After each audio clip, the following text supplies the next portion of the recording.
Gusto ko lang i-share sa inyo ang kwento ng isa sa mga paborito kong designers. Ang pangalan niya, Crisda Rodriguez. She died at the age of 40 dahil sa cancer. Napaka-powerful na mga binitawan niyang salita bago siya mamatay.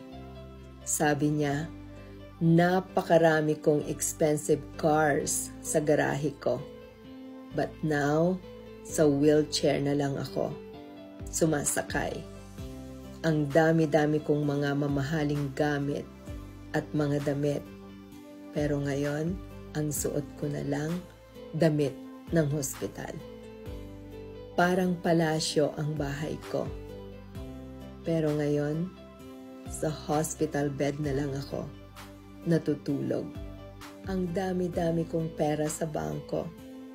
Pero ngayon, hindi ko na yun mapakinabangan. Ang dami-dami kong signatures na pinamigay noon. Pero ngayon, ang pirma ko, para na lang sa mga medical records ko. I go from one 5-star hotel to another.